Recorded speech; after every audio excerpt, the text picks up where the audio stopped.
Kumusta mga kaboxing? This is Boy Kalawang TV. So matapos nga pong manalo kahapon ni Undisputed Super Bantamweight World Champion na Oya Inoue kontra kay TJ Doheny via 7th round technical knockout, ay nagbigay nga po ng mensahe sa video itong si former WBA at IBF Super Bantamweight World Champion Murodjon Akhmadalib sa video.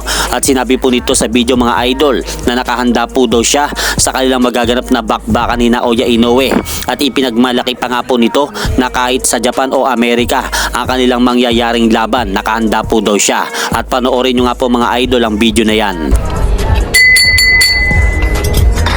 Inoue, it's time. Set me location. Don't be scared. USA, Japan, anywhere, anytime, doesn't matter.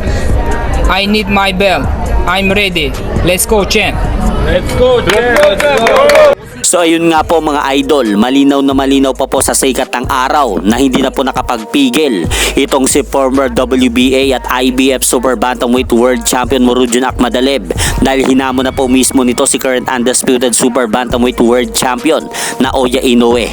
At sinabi pa nga po mga idol ni Murodjon Akhmadalib na gusto na po nitong bawiin ang kanyang mga dating titulo na WBA at IBF Super Bantamweight belt kapag nangyari na po ang kanilang laban na dalawa. Samantala sa naganap naman po na undercard na Inoue versus Doheny kahapon, sa pagitan naman po ni Ismael Barroso at undefeated Japanese boxer Andy Hirowoka na ginanap pa rin po sa may Ariake Arena, Tokyo, Japan. Tinalo nga po mga idol ni Andy Hirowoka ang veteranong boksingero na si Ismael Barroso via 9th round technical knockout, matapos nga po nitong pabagsakin sa round 6 at 2 beses sa round 9 upang itigil na po ng referee ang kanilang laban. Kaya dahil po dyan, nakuha nga po ni Andy Hirowoka ang panalo kahapon sa bansang Japan via 9th round technical knockout, at napanalunan din po nito ang WBA Junior Welterweight title eliminator. Kaya dahil po dyan mga idol, umabante na nga po ang malinis nitong kartada sa 24 wins no losses with 19 knockout, habang bumagsak naman po ang kartada ni Ismael Barroso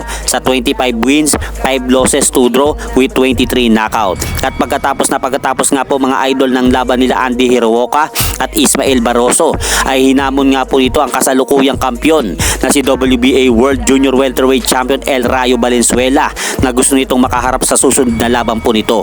At hanggang dito na lang po muna ang aking update sa mga aganapan sa mundo ng boxing. At syempre mga idol, huwag nyo rin pong kalimutan, pakisuportahan nyo naman po ang ating munting channel. Maraming salamat po. Ako si Casimir.